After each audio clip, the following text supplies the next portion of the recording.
Buenas tardes, bienvenidos y bienvenidas a la Casa del Pueblo de Torrejón de Ardoz. Estamos aquí para realizar la conmemoración del 90 aniversario del voto femenino en nuestro país. Un logro que se consiguió en la Segunda República y que nuestro partido fue el principal protagonista. Nos acompañan esta tarde la secretaria de Igualdad, Merche Huete, que nos hablará sobre la figura de Clara Campoamor. Juan María Lorca, que es nuestro secretario de Memoria Histórica, y a Aurelio Martín López, de la Fundación Pablo Iglesias, que nos aportará su aportación sobre el voto femenino y el recorrido de la tramitación de la ley y la postura de nuestro partido. Espero que tengáis una tarde agradable. Gracias.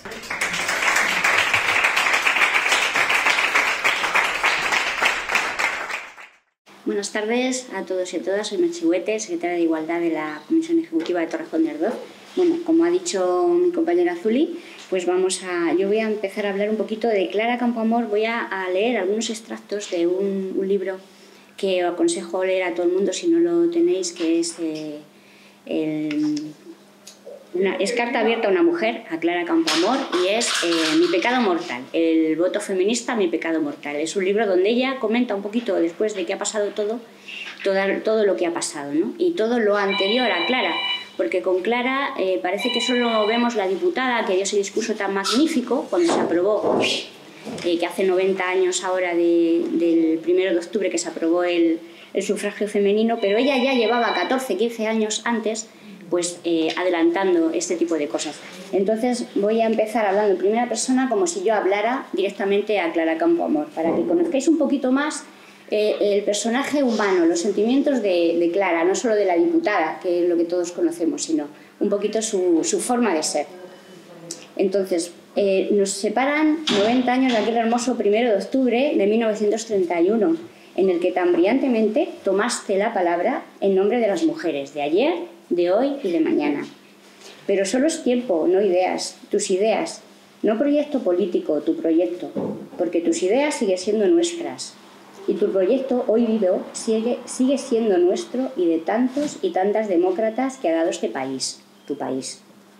Naces en Madrid, un 12 de febrero de 1888, en un barrio popular, en Malasaña. Como no, como en otro cualquiera. Naciste e iniciaste tu infancia al mismo tiempo en que también lo hacía el movimiento feminista en España. Valga como dato histórico e irrefutable el Congreso Hispano-Luso que se celebró en nuestra ciudad, en Madrid, en 1892. De este congreso surgen dos mujeres, dos feminismos tan distintos y diferenciados como ellas mismas. Emilia Pardo Bazán, que celebramos este año su centenario, en el que hemos hecho algún acto aquí en la agrupación, y Concepción Arenal. Será esta última a quien estudiarás con intensidad, haciendo de su vida y de su idea la bandera que enarbolarás a lo largo de tu trayectoria política, social y personal. Tu trayectoria humana la conviertes en tu propio ser y en tu propio estar, en tu ética y en tu moralidad. Volveré más tarde a recordar su trabajo como diputada, pero ahora esto no fue algo espontáneo que desarrollaras por circunstancias ajenas a ti. Quiero volver atrás a 1924, cuando consigues cumplir un sueño, tu título de abogada, y como consecuencia tu inscripción en el Colegio de Abogados de Madrid. Algo que desde fuera podía verse tan solo como un éxito personal, que lo fue, como consecuencia de la tenacidad y el esfuerzo que le ponías a todo. Pero sobre todo ese día, edificando sobre los cimientos de Concepción Arenal, se inició el segundo paso más importante del movimiento feminista en nuestro país. Así lo entendieron muchísimas mujeres que te arroparon en aquel momento y celebraron ese éxito como éxito propio. Nos han quedado pocos escritos y demasiados enemigos tuyos que se encargaron a conciencia de hacer desaparecer casi toda tu obra. Lo poco que hemos conseguido rescatar ha sido gracias a un tremendo esfuerzo y sobre todo a mucha solidaridad, generosidad y una ahijada y heredera que es la doctora Loís, que es la que nos ha dado casi todos los documentos que tenemos. Con este grado de intelectualidad que tú dabas a todas las fechas de gran calado para el feminismo, se reeditaron dos libros. El derecho de la mujer, en el que ella hizo un prólogo que escribiste para el libro feminista socialista de la valenciana María Cambrils, un bello texto lleno de respeto y admiración hacia otra gran mujer. De su feminismo nos resaltas que es la única forma posible y sincera de ese anhelo de sumar su labor a la actividad social, cuya ordenación sufre asimismo totalmente la mujer cuando solo mínimamente le es dado prepararla y producirla. Bueno, en este prólogo nos invitas a todas las organizaciones de mujeres a cooperar reforzando nuestras organizaciones, como ahora mismo, a día de hoy, con el fin de acelerar el advenimiento del Estado de Justicia Social, Estado de Derecho también y sobre todo para las mujeres. Ella decía claramente: me presento ante vosotros y ante vosotras como una mujer que cree representar a otras muchas mujeres. En un libro donde confluyen dos grandes, Concepción Arenal y Clara, no sería justo en este acto dejar de lado a todas aquellas mujeres anónimas que creyeron en sus ideas y sus proyectos políticos. Fuisteis esperanza para esa generación de mujeres anónimas de las que estaba España llena. Merece también el reconocimiento de cada una de las que hoy en día nos consideramos herederas suyas. Iría más allá, el reconocimiento de toda una sociedad. Si algo distinguió a estas luchadoras anónimas, no fue solo su inteligencia y tenacidad, sino que como dignas alumnas de Clara Campoamor, Concepción Arenal, María Cambrils, fue su sentido de solidaridad y generosidad la que manifestaron para los demás. En este caso, voy a decir solo, nada más para no enrollarme mucho, una introducción a algunos textos que Clara comentó en su libro del voto feminista, en el que habla en primera persona de lo que ella pasó en ese momento. Entonces creo que es importante, porque el discurso, todos lo sabemos, lo hemos oído, el discurso de Clara, pero es un poquito lo que ella pensaba. Entonces dice Clara en primera persona: defendí en las Cortes Constituyentes los derechos femeninos, deber indeclinable de mujer que no puede traicionar a su sexo. Si como yo se juzga capaz de actuación en virtud de un sentimiento sencillo y de una idea clara que rechazan por igual, la hipótesis de constituir un ente excepcional, fenomenal, merecedor por excepción entre las otras, de inmiscuirse en funciones privativas del varón. Defendí esos derechos contra la oposición de los partidos republicanos más numerosos del Parlamento, contra mis afines. Triunfó la concesión del voto femenino por los votos del Partido Socialista, con destacadas excepciones, de pequeños núcleos republicanos, catalanes, progresistas, galleguistas y al servicio de la República, y en la primera votación de las que recayeron por las derechas, en la última y definitiva por la retirada de las derechas en sus votos. Cuando por fin se aprobó el artículo 34, quedó dicho: queda aprobado el artículo 34, dijo el señor Barnés, que presidía el hemiciclo. El resultado de la votación, consigna el diario de sesiones, es acogido con aplausos en unos lados de la Cámara y con protestas en otros. Un señor diputado dijo: «¡Viva la República de las Mujeres!». Varios señores diputados pronuncian palabras que no se oyen claramente por el ruido que hay en el salón. «¡Viva la República de las Mujeres!», gritó en el Parlamento un diputado al aprobarse el sufragio universal. ¡Cuánto miedo inútil! Si las mujeres van a seguir siendo tan buenas, las pobrecitas, como diría después socarronamente el conde de Romanones, que seguirán votando a los hombres. ¡Qué algarabía provocó la votación! En el hemiciclo y sobre todo en los pasillos estallaba ya sin reparos el nerviosismo, más o menos contenido durante 2 tardes dedicadas a buscar la derrota del sufragio femenino unos y la victoria otros. Los diputados se increpaban unos a otros. A causa de esta excitación me increpaban, dice Clara, a mí también. Quiero confiar no a mí, sino a textos periodísticos en el que lo reflejo en el momento. Y voy a leer unos que ella misma comentó, unos recortes de periódicos de entonces, de diarios de prensa, en donde hablaban de la sesión de la aprobación del voto. Por ejemplo, El Heraldo, en el 1 de octubre, comentó: a la señorita Campoamor se le interrumpe a cada frase. Algunos diputados entablan diálogos con ella y exclamaciones decepcionadas acoge sus argumentos. Y tanto es el rubor que ella pide consideración y respeto. Otro. Informaciones. Viendo cómo escuchan los diputados a la señorita Campoamor, a la que interrumpen de manera continuada, de la que se mofan y a la que hacen blanco de ironías de mal gusto, se convence uno más de que la mujer debe tener voto. Seguramente no vendrían al Parlamento muchos de los que ahora están en él. Crisol. El sector que más se distingue en su apoyo a Clara Campoamor es el socialista, pero también ha sido la oradora que más interrupciones ha tenido que escuchar durante su discurso, viéndose obligada a pedir a los varones un poco de respeto. La Cámara estaba apasionada y hasta sobrecogida por la gravedad de la resolución que había de tomar un poco después, pero a ratos mostraba su regocijo. ¿Será que pese a nuestras teorías igualitarias no podemos refrenar el tirano ancestral que llevamos dentro? En la sesión del Congreso, en que se pretendió escamotear la victoria del mundo femenino con el pretexto de un aplazamiento, Clara Campoamor la defendió con argumentos incontrovertibles de las payasadas de algunos clowns que se sentían impotentes de mollera ante la perentoria reivindicación femenina. Hay un diputado, que era el imponderable federal, don Manuel Hilario Ayuso, que yo no sé si tendrá algo que ver. Igual, ideológicamente sí. Pero se llama Ayuso y tela, sí. lo que soltó por su boquita. Entonces lo voy a eso porque digo, es que ya solo con el apellido yo creo que merece un...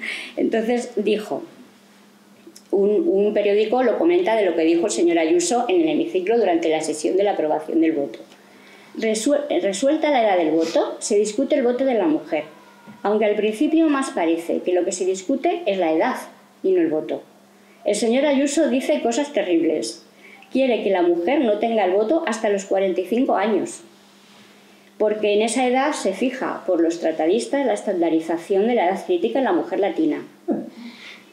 Esas palabras indignan a la señorita Clara Campoamor, que arremete contra el señor Ayuso y le lanza con voz sorda unas palabras antiparlamentarias. Se reflejan las palabras que fueron. Afortunadamente, la discusión se eleva rápidamente hasta culminar en una votación desconcertante. Parecía que la opinión de la Cámara era contraria al voto femenino y, sin embargo, se vota lo contrario. Luego, en los pasillos se oyen frases muy gordas. Esto ha sido una puñalada a la República, hemos votado como unos inconscientes y quedan las espaldas en alto. Ya para terminar voy a... Porque luego va a desarrollar nuestro compañero más de los socialistas tuvieron mucho que ver en las votaciones, gracias a los votos socialistas, al señor Cordero, que increpó, porque hubo una deserción. En la votación hubo una deserción de algunos socialistas, porque no querían mojarse y se fueron. Entonces el señor Cordero salió corriendo, increpándoles y diciendo, por Dios, que os debéis al deber y a la disciplina de voto, no puede ser. Y entonces se atrajo de nuevo unos cuantos votos y gracias al señor Cordero tuvimos esos 4 votos que luego nos dio la mayoría del voto. O sea que tuvimos muchísimo que ver en eso. Entonces ya para terminar, y no alargarme mucho, es que yo creo que es bueno que sepamos un poquito lo que pasó a esta mujer en todo este proceso, que no fue solo tal, y es que fue muchísimo nerviosismo. Entonces ella comentaba, he querido decir en estas páginas cuanto debía decir en torno al voto femenino y algunas de sus consecuencias. Era necesario que lo dijera, porque solo al finalizar estas líneas siento la impresión de alivio de ver zarpar el barco tras de una larga espera. Sin dolor, sin melancolía, sobre todo el resentimiento siempre es negativo, porque amo la afirmación. Digo adiós a estos recuerdos, gratos e ingratos, y siento que cumplí a mi satisfacción mis deberes. Pero no se crea, sería un error que elevo un memorial de víctima ante ninguna de las zonas del país, en demanda de un parche de simpatía que suavice mis cicatrices, no. Yo me envanezco ásperamente, orgullosamente, castellanamente, de esas cicatrices, y acusando a sus autores, me complazco en sentirlas en mi piel y en mis entrañas. A través de ellas y de su molestia, olvido la participación decisiva que en el triunfo del derecho femenino tuvieron los elementos a quienes he rendido complacida justicia. Y el éxito lo computo con satánico orgullo, más mío, más personal, porque en más viva moneda de amarguras lo he pagado. Entonces, bueno, yo quería que supierais un poquito lo que ya pensaba de este tema, sobre todo. Espero que os haya gustado y os habéis enterado de algo. Gracias.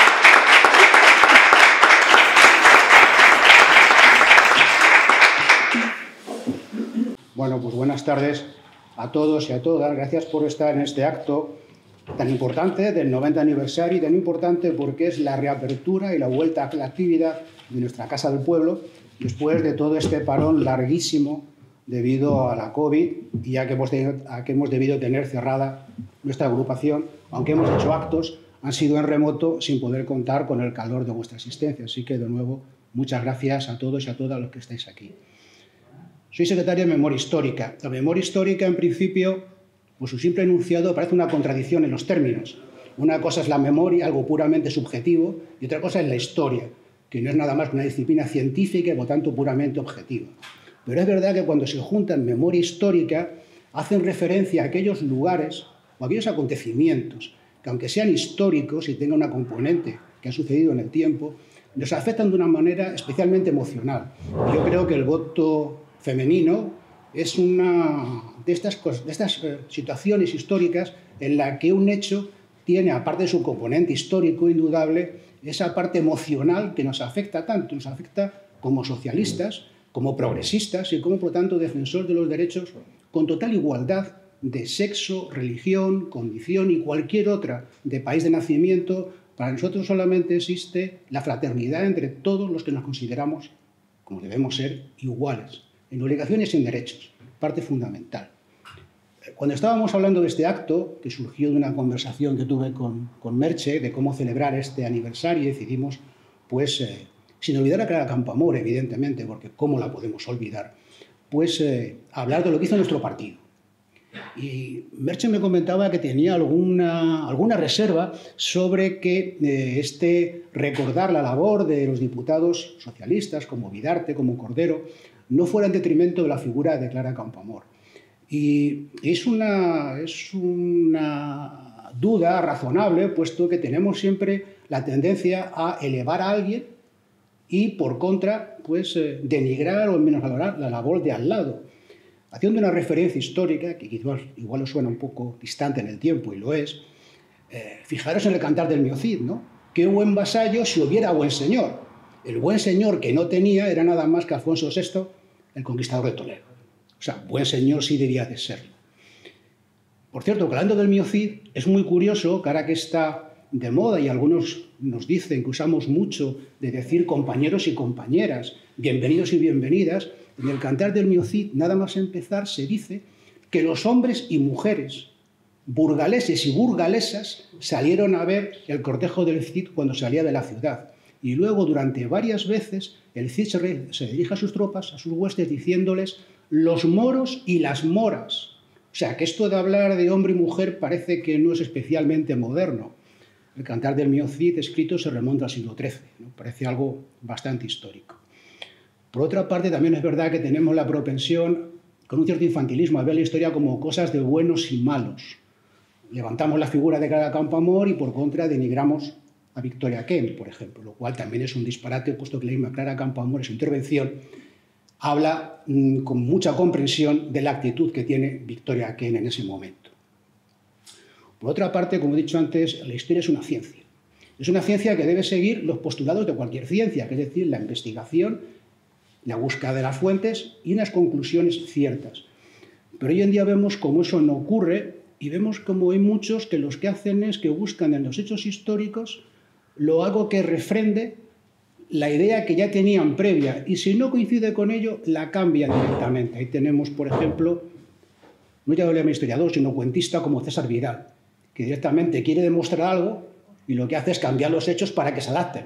Bueno, pues eso también creo que en esta charla debemos combatirlo. Y por otro, y para terminar, tenemos la actitud de los que ni tan siquiera cambian los hechos, sino que directamente mienten.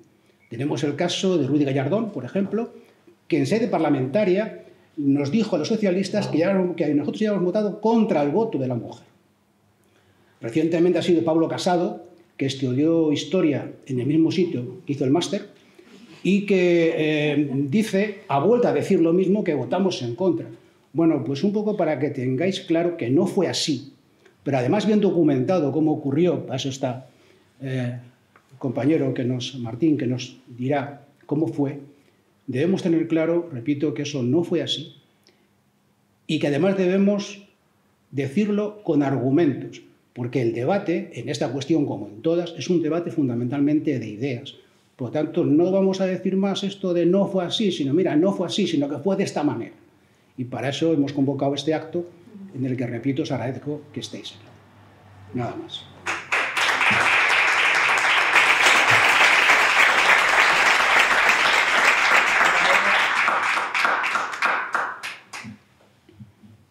Es abogada, escritora y política. Diputada por el Partido Radical por Madrid en 1931 y en 1933. Es la primera mujer en defender un caso en el Tribunal Supremo. Es la primera mujer en hablar en el Congreso de los Diputados. Y la primera mujer en formar parte de la Junta Directiva del Ateneo de Madrid. También es la primera española en dirigirse a la Sociedad de Naciones, lo que hoy conocemos como la ONU, ¿no? Bueno, pues todo esto es Clara Campoamor. Clara Campoamor solo tenía una pega, que se equivocó de partido. Tenía que haber sido socialista, pero el resto nos gusta todo, ¿no? Pero bueno, luego el siguiente intérprete, aunque Margarita Nelken. Margarita Nelken pues, nace en Madrid en julio de 1894 y muere en México, Distrito Federal, el 9 de marzo de 1968. Es escritora y crítica de arte, diputada del PSOE por Badajoz en octubre de 1931 y 1933. Es en octubre de 1931, tras la repetición de las elecciones por el tema de las actas dobles. Esto es una historia peculiar de de la democracia y de ese periodo de la Segunda República, porque en las primeras elecciones generales los diputados se podían presentar por muchas circunscripciones. Podían empezar por Córdoba, por Badajoz, por Madrid, Pablo Iglesias se presentaba, no sé, 18 circunscripciones o una cosa de estas, ¿no? Entonces, en estas elecciones lo que se decide es que quien haya sacado una doble representación, o sea, que le hayan elegido en Córdoba y que le hayan elegido en Sevilla, por ejemplo, debía renunciar a una de las dos y allí donde renunciara volver a hacerse las elecciones. Entonces se vuelven a hacer las elecciones. Este es un dato que os cuento porque luego veréis que en el transcurso de mi intervención lo volveremos a recoger. Vale, Margarita Nelken funda en 1919 en el barrio de Ventas de Madrid la primera casa de los niños que hubo en España para madres trabajadoras. Bueno, es un hito, es un hito y a mí lo quería destacar, ¿vale? Luego tenemos a Victoria Kent, que nace en Málaga en marzo de 1898 y muere en Nueva York en septiembre de 1987. Es abogada, diputada del Partido Republicano Radical Socialista por Madrid en 1931 y por Jaén en 1936. En 1933 se presenta, pero no salió elegida. Es la primera mujer en el mundo que ejerció como abogada ante un tribunal militar. Otro hecho significativo. Fue directora general de prisiones en el gobierno provisional de la Segunda República, presidido por Alcalá Zamora. Luego, el siguiente personaje, el siguiente intérprete que tenemos aquí en esta función es Manuel Cordero Pérez. Manuel Cordero Pérez no es tan conocido. Él nace en Lugo el 19 de agosto de 1885 y muere en Buenos Aires el 25 de abril de 1941. Era panadero. Fue diputado a Cortes en 1923 durante muy breve espacio de tiempo porque ese es el año en el que se da el levantamiento de Primo de Rivera.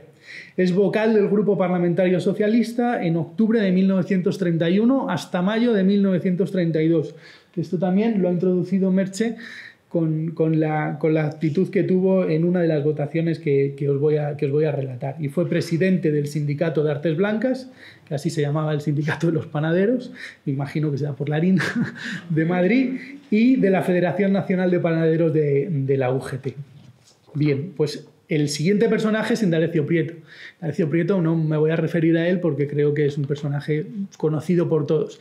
Y aquí tiene una función un poco negativa, que es de lo que hablaba Juan, de por qué se dice que los socialistas estaban en contra del voto femenino y tal. Bueno, pues lo vamos a explicar y vamos a dejar las cosas claras y vamos a contar pues lo que rigurosamente ocurrió. ¿Vale? Entonces, aunque el Partido Socialista incluía en su programa electoral el sufragio femenino para las elecciones legislativas de 1931, había un intenso debate, como nos dejaba ver la compañera Merche.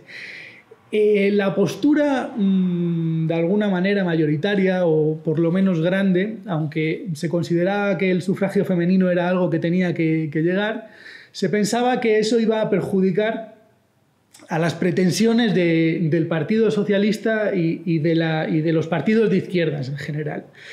Es más, de la conjunción republicano-socialista Solo el Partido Socialista abogaba por el sufragio femenino. El Partido Radical Socialista, el Partido Radical, no querían el sufragio femenino. No querían el sufragio femenino no porque fueran contra la mujer, sino porque pensaban que la mujer con su voto iba a beneficiar a la derecha del arco parlamentario.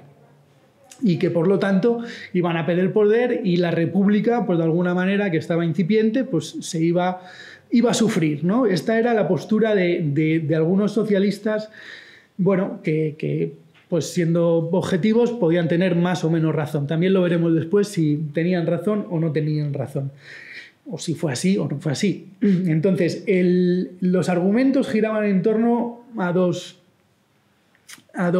ideas claras, que era la ignorancia y la incapacidad de la mujer para el ejercicio del voto. Se la consideraba, pues como había dicho, ¿no?, del diputado que decía, ¿no?, que tendría que llegar a los 42 años para estar madura, ¿no? Bueno, pues esto era un poco la idea que se tenía entre los diputados y la sociedad en ese momento. Y la influencia que el clero ejercía sobre las mujeres. En esta época, el ámbito de la mujer era el hogar, y fuera del hogar era la iglesia. Entonces se pensaba que por esta razón la mujer lo que iba a estar influenciada por los clérigos de su pueblo, de su ciudad o de su barrio, ¿no? Entonces, para ver un poco las posturas que se tenían sobre este tema, os traigo aquí pequeños fragmentos, son textuales, son cosas que no son tal y como las dijeron, tal y como las escribieron. Bueno, de esta diapositiva hay que decir que la foto es reconstruida, no se tiene una foto en color de Margarita Nelken. Esto es una reconstrucción que hizo un periódico y bueno, yo lo he sacado de ahí porque para hacernos una idea de cómo era mejor que en blanco y negro, ¿no?, que era la foto anterior. Pero bueno, decía Margarita Nelken: poner un voto en manos de la mujer es hoy en España realizar uno de los mayores anhelos del elemento reaccionario. Las mujeres españolas realmente amantes de la libertad han de ser las primeras en posponer su interés propio al del progreso en España. Bueno, aquí se ve que el argumento de Margarita Nelken no es que fuera contra la mujer. Ella misma, de alguna manera, en lo que está diciendo, decía: no, yo me aparto mis intereses por otro bien que considero mayor. Podía estar equivocada o no, pero no iba en contra del voto femenino, no iba en contra de las mujeres. Por ejemplo, el señor Jiménez de Asúa, Luis Jiménez de Asúa, un jurista pues, de los más importantes de nuestro país, decía: mientras nuestras mujeres no estén preparadas y no sean independientes, su voto será un arma de regresión más que de avance. Me hubiera sido sobremanera grato el triunfo del artículo adicional, aplazando el voto de las mujeres. Bueno, esto del artículo adicional, quedaros con ello que volverá a salir también. Otro personaje ilustre, otro histórico socialista, bueno, no hay nada que decir de Julián Besteiro, ¿no? Bueno, no hubiese otorgado el voto femenino hasta que la conciencia política del país estuviera mejor formada. Bueno, como vemos, son todas ideas pues, que están ahí, esto era lo que el caldo, ¿no?, que se cocía en ese momento y sobre esto giraban las reflexiones y las posturas, ¿no? Entonces, ¿cuál era la postura del partido, por así decirlo? Bueno, pues la encarna Manuel Cordero, que ya os he hablado de él y también Merche había hablado de él. Manuel Cordero, frente a los argumentos que hemos oído antes, ¿no?, que he leído antes, se preguntaba: ¿y el hombre está suficientemente capacitado para esa elevada función, para ejercer su voto y elegir el futuro de todos? Y sobre todo, ¿lo estaba en el siglo pasado cuando se estableció el sufragio universal? No, ni lo estaba entonces ni lo está hoy. Bueno, esto va contra ese primer argumento de que la mujer no estaba capacitada, ¿no? Bueno, estaba tan capacitada como el hombre en ese momento o como el hombre lo estuvo en el momento en el que empezó a votar, exactamente igual. Dice: conquistar a la mujer para nuestros ideales, el día que le esté permitido acudir a los círculos políticos y sociales, a intervenir en la solución de los grandes problemas de la vida, ella sola se apartará de la influencia clerical. Enseñémosle, pues, el camino de su redención y estamos seguros de que lo seguirá. Bueno, pues estos eran los argumentos que iban en contra de los dos anteriores, ¿no? La influencia de los curas en las mujeres y la incapacidad de la mujer, ¿no? Claro, a mí me hacía gracia, me hacía pensar, por ejemplo, en los derechos civiles en Estados Unidos, ¿no? Cuando se aprueba la ley de derechos civiles, y había gente que decía que los negros eran más tontos que los blancos, ¿no? Y incluso había experimentos de sociólogos y de psicólogos que venían a demostrar que el blanco era más listo que el negro. Y dice, bueno, claro, no tienes en cuenta los años que lleva el blanco adquiriendo cultura y la poca cultura que tenía el negro, ¿no? Entonces, compararlos en esa situación, pues no tiene sentido que tú los compares. Compáramelos igual, compárame a Clara Campoamor o a Victoria Kent o a Margarita Nelken con cualquiera de los otros diputados, pero no a una mujer que está en el campo y que conoce lo que conoce. A esa mujer compáramela con otro hombre que también está en el campo y que conoce lo que conoce. No me la compares con los diputados que están ahí, que para llegar a ser diputado en ese momento, pues del campo era difícil venir, alguno había. Pero era lo raro. Lo normal es que fueran familias acomodadas, ya fueran republicanos, ya fueran socialistas o ya fueran de derecha, ¿no? Entonces, bueno, pues estas eran las posturas que tenían distintos personajes y la figura que tenía el partido, representada aquí en la figura de Manuel Cordero, ¿no? Entonces, el artículo 36 de la Constitución se aprobó el día 1 de octubre. Antes de esa votación hubo una enmienda por la que se propone no incluir el voto femenino en la Constitución. Esa enmienda fue rechazada ampliamente en el Congreso por 153 votos contra 93, de los cuales 78 eran socialistas. Dice, durante el debate constitucional, esto es un extracto de un artículo que se publicó en el periódico Obrero, se llamaba Clara Campoamor sí, Manuel Cordero también. Paso a leerlos porque lo ilustra muy bien. Dice, durante el debate constitucional se produjeron respecto a este tema 3 votaciones nominales decisivas. El 30 de septiembre de 1931 se rechazó una enmienda del radical Rafael Guerra del Río, proponiendo que fuera una futura ley electoral la que recogiera el voto femenino. Fue rechazada por 153 a 93 votos. El 1 de octubre se procedió a la votación definitiva del artículo 36 de la Constitución, en la que se incluía el sufragio femenino. Voy a hacer un inciso aquí y voy a tratar de aclarar algo que también se intuía de lo que decían los compañeros. El Partido Socialista en este momento llevaba 2 propuestas: la edad legal para votar y el sufragio femenino. Entonces, el Partido Socialista quería que el hombre con 21 años pudiera votar y quería que la mujer pudiera votar a la misma edad. La edad legal que fueran 21 años y que se aprobara el sufragio femenino. Los republicanos, en una treta parlamentaria, hicieron que se votaran estas 2 cosas a la vez, poniendo en la ley que la edad para votar eran los 23 años. Entonces, de alguna manera, le hicieron ahí una encerrona a los parlamentarios del grupo socialista, en la que si querían el sufragio femenino tenían que aceptar que la edad legal para votar fueran los 23 años. Y esto ocurre en esta votación y es por eso que se hace a la vez y se aprueban las 2 cosas a la vez: la edad legal y el sufragio femenino. Sigo. El 1 de octubre se procedió a la votación definitiva del artículo 36 de la Constitución, en la que se incluía el sufragio femenino. Fue aprobada por 161 a 121 votos. Hay que señalar que en la votación se produjeron numerosos casos de indisciplina, incumpliendo las directrices de las directivas que hicieron que los grupos parlamentarios se fracturaran, y que hubo numerosas abstenciones por abandono del salón de plenos en el momento de la votación. Estas 2 votaciones se ganan ampliamente. Una se gana 153 votos contra 93 para rechazar la enmienda presentada por el Partido Radical, y la otra, que es la que conmemoramos hoy los 90 años, ¿no? El pasado 1 de octubre, que se gana por 161 a 121 votos. Aunque se produjeran estas cosas que decía Merche en su intervención. Bien. Por último, el 1 de diciembre... una vez concluido el debate constitucional, Matías Peñalma, de Acción Republicana, presentó un artículo adicional proponiendo que la mujer pudiese votar en las elecciones municipales, pero que en las legislativas no lo hiciera hasta que se hubiera celebrado previamente unas votaciones municipales. O sea, lo que querían era posponer que la mujer pudiera votar. Bueno, esto en política tiene mucho peligro, porque lo que no apruebas en el momento que lo apruebas, igual tardas mucho en aprobarlo, incluso no lo apruebas, ¿no? Dice, su única pretensión era retrasar lo más posible el sufragio femenino ya aprobado, y estuvo a punto de conseguirlo, pues su texto fue rechazado por solo 4 votos, 131 a 127. La votación peligró porque la composición de la Cámara había cambiado. Los diputados de derechas, que eran favorables al voto femenino, se habían retirado de las Cortes después de la aprobación del artículo 26 relativo a las órdenes religiosas. Entonces, se van los de derechas que estaban interesados en que votara a la mujer porque pensaban que eso les iba a beneficiar, y entonces los equilibrios se rompen. Y es aquí cuando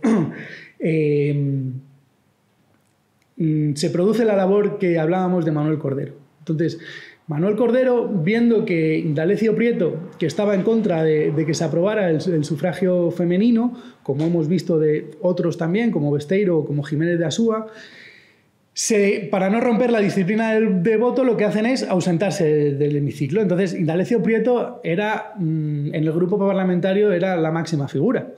Entonces, cuando se va Indalecio Prieto del hemiciclo, salen muchos detrás de él. Entonces, Manuel Cordero lo que hace es salir detrás de ellos y decirles, no, métete en la Cámara y vota, que es lo que tienes que hacer porque perteneces a tu partido, te riges por una directiva de voto. Bueno, pues eso fue lo que hizo, tan humilde y tan sencillo como eso, pero se ganó por 4 votos y él consiguió que muchos de los socialistas que salieron detrás de Indalecio Prieto, de Don Inda, como se le llamaba entonces, volvieran a entrar. Entonces, en palabras de Clara Campoamor, me voy a adelantar un poco en las diapositivas del libro que decía la compañera, Mi pecado mortal, el voto femenino.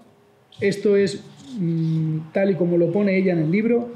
Votaron en favor los socialistas, con algunas notorias abstenciones por el abandono del salón del señor Prieto, que arrastró tras de sí a algunos diputados. Con un fervor de cruzado por la buena causa, vimos lanzarse a los pasillos al diputado socialista señor Cordero, para increpar y acarrear al hemiciclo a no pocos correligionarios abandonistas a los que recordaba sus deberes y disciplina, logrando hacer votar a muchos. A su actitud se debieron no pocos votos, y a su repetición el día 1 de diciembre la indiscutible aportación de aquellos 4 votos de mayoría que salvaron el sufragio femenino de la Constitución. Esto fue lo que pasó. El grupo parlamentario socialista no votó en contra del sufragio femenino. Hubo algunos diputados socialistas que se ausentaron del hemiciclo para no incurrir en no seguir la disciplina de voto del partido. Pero como decía Juan, esto es más, el Partido Socialista era el único del arco parlamentario de izquierdas que en su programa llevaba el sufragio femenino. Entonces, vamos a ver ahora, vamos a volver hacia atrás, vamos a sacar una linterna y vamos a ver qué fue lo que hicieron los diputados en estas votaciones, ¿no? Entonces, aquí podéis ver, por ejemplo, vamos a empezar por el primero, aquí se ve Araquistáin y Besteiro. Están señalados ahí la votación número 11, que es la del día 30 de septiembre, la votación número 13, que es la del 1 de octubre, cuando se aprueba el voto femenino. Ay, perdón, creía que lo estabais viendo. Vale, pues como se ve ahí, no sé si lo veis bien, sí, se ve bien, ¿no? Entonces, por ejemplo, Luis Araquistáin, pues en la primera votación vota que no, en la segunda votación vota que sí y en la 41 que se ve ahí vota que no. Es decir, vota como decía el partido que había que hacer. Rechazó la enmienda por la que se posponía el voto femenino, votó favorable al artículo 36 de la Constitución y vuelve a rechazar la enmienda de Acción Republicana queriendo posponer el voto femenino, ¿no? Bien, por ejemplo, Julián Besteiro, que ya hemos escuchado su opinión antes. Bueno, pues en la primera votación rechaza la enmienda del Partido Radical. En la segunda votación, se abstiene, se va del hemiciclo y en la última vuelve a la disciplina de voto y vota y rechaza la enmienda de posponer el sufragio femenino. Quizá puede ser porque Manuel Cordero le hizo entrar, que es lo que hablábamos aquí. Este es Manuel Cordero, que sirva como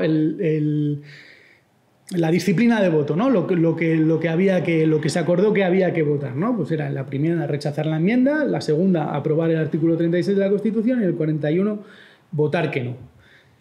Perfecto. Margarita Nelken. Bueno, Margarita Nelken, como os he contado antes, fue diputada por la doble repetición de las listas dobles, ¿no? De los mandatos dobles. Entonces, tanto en la primera votación como en la segunda, la 12 como en la 13 está ahí, está en blanco.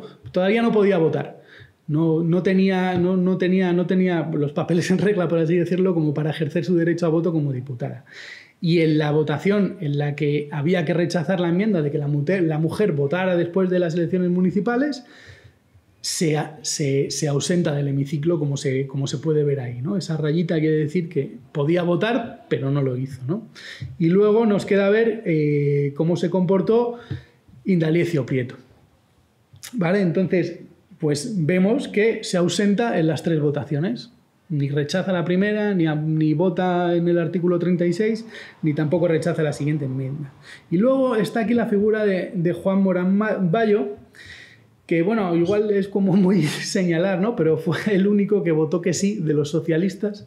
De todos los socialistas que votaron, todos votaron que no, menos él, que votó que sí a que la mujer votara después de las elecciones municipales en las siguientes elecciones generales que hubiera. Bueno, sin más, simplemente como ejemplo de que pues también hubo un socialista que se saltó esa disciplina de voto y que se la saltó a sabiendas y no se quiso esconder yéndose del hemiciclo. Aprovechando, Juan Morán Bayo fue una figura, pues así decirlo en segunda fila, relevante, sobre todo en las comisiones agrícolas, y porque él era catedrático de agricultura. Bueno, recogerle y saber que también existían figuras así, ¿no?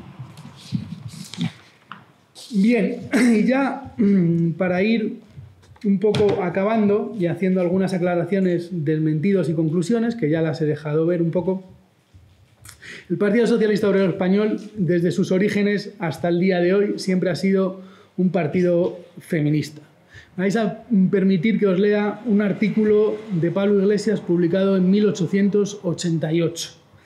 Dice así: si el trabajo, o mejor dicho, las malas condiciones en que lo efectúa, hacen que la mujer entre en el terreno revolucionario y se asocie a todos los actos que el sexo varonil lleva a cabo para concluir con el régimen del salario, el trabajo también la coloca en condiciones, la proporciona medios para no estar supeditada a la voluntad del hombre.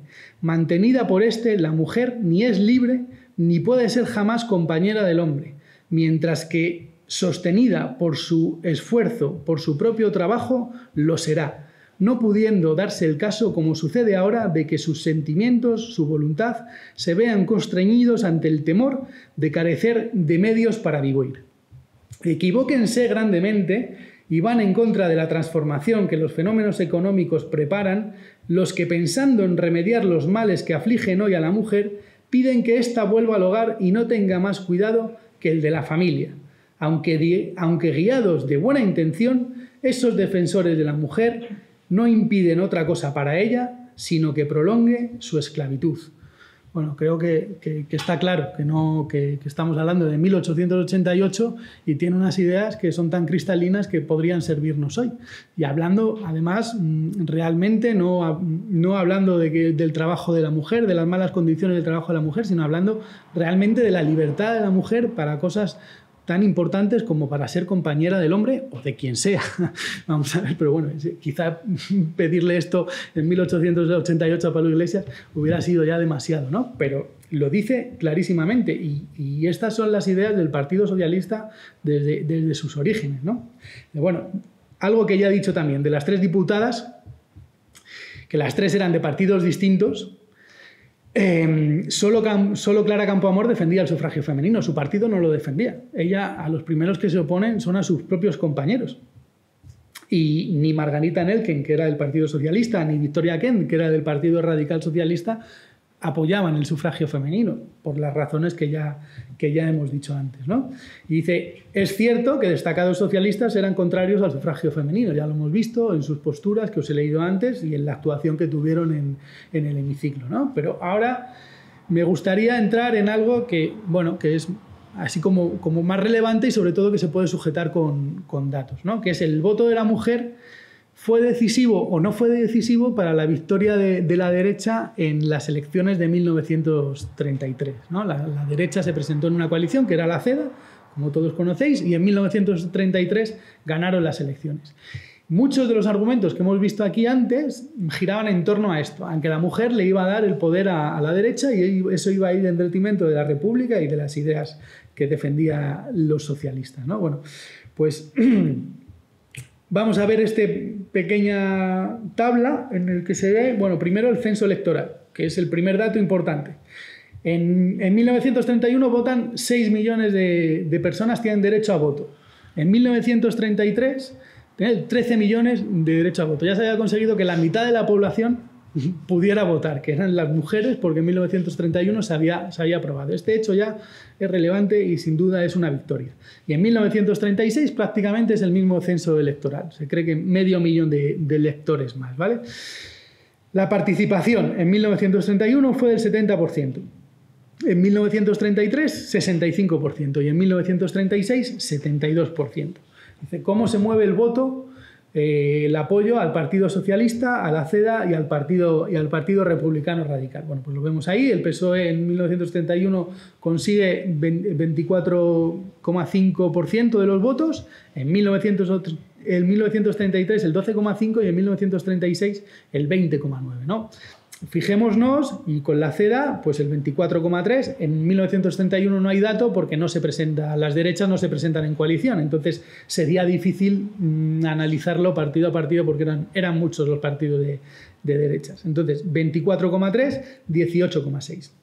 Y el Partido Republicano Radical, que sí se presenta en las tres, en las primeras tiene un 19,1%, en las segundas un 21,6% y en las terceras, aquí hay un dato desdoblado porque en una parte del territorio se presenta con la CEDA y en otra parte se presenta de manera independiente. El primer dato corresponde, ese casi 10% es presentándose en coalición con la CEDA y el 1,32% es el que recoge donde se presentan ellos solos.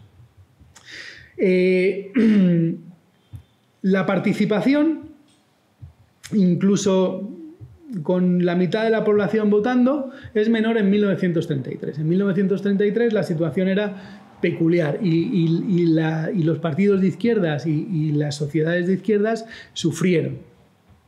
Y se nota en la votación. Pero en 1936 no se puede achacar al voto femenino porque en 1936, con ese mismo voto femenino, sí se ganan las elecciones. A ver, no hay que olvidar el contexto. Se presenta el Frente Popular, se presenta una coalición de las Izquierdas Unidas y llevaban entre sus principios programáticos sacar a los presos políticos de los presos políticos entendido como los revolucionarios de la Revolución de Octubre del 34 y de otras huelgas que hubo durante este periodo que estaban en la cárcel, ¿no? Entonces, sin duda es el hecho que hace que se gane las elecciones, el Frente Popular gane las elecciones en 1936. En realidad, es más que el voto de la mujer, lo que decide las elecciones en el 33 es el voto de los anarquistas. Los anarquistas, en 1931, salen a votar. Y además votan al Partido Republicano Radical. Votan al Errox. ¿Vale? En 1933 no votan y además es que se pide la abstención. Desde el movimiento anarquista se pide la abstención. Y en 1936 vuelven a votar para sacar pues, a sus compañeros de las cárceles, ¿no? Entonces, este es el hecho diferencial que hace que las elecciones de 1933 se perdieran o la ganara la derecha, que es que los anarquistas se abstienen, no el voto de la mujer.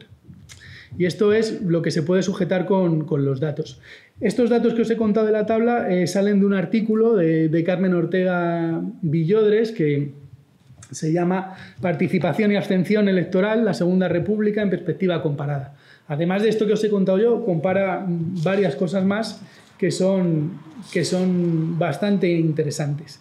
Y, por supuesto, de Aurelio Martín Nájera, su tesis doctoral, que es el Grupo Parlamentario Socialista en la Segunda República, donde se cuenta este periodo de la historia que yo os he contado, este trámite parlamentario que yo os acabo de contar, y todo el periplo del Grupo Parlamentario Socialista durante la Segunda República, así como el devenir que les sucedió a cada uno durante la guerra y acabada la guerra, ¿no? El exilio. Hay una biografía de la que sale un proyecto que tenemos en el archivo de la Fundación Pablo Iglesias, que es el Diccionario Biográfico del Socialismo Español, que yo creo que ya os he hablado aquí alguna vez de ello. Entonces, bueno, pues mi intención era de un poco ponerle el foco a todo esto y aclarar ciertas cosas. No sé si lo he conseguido o no, pero yo os lo agradezco, vuestra presencia y bueno, pues esto era lo que os quería contar. Muchas gracias a todos.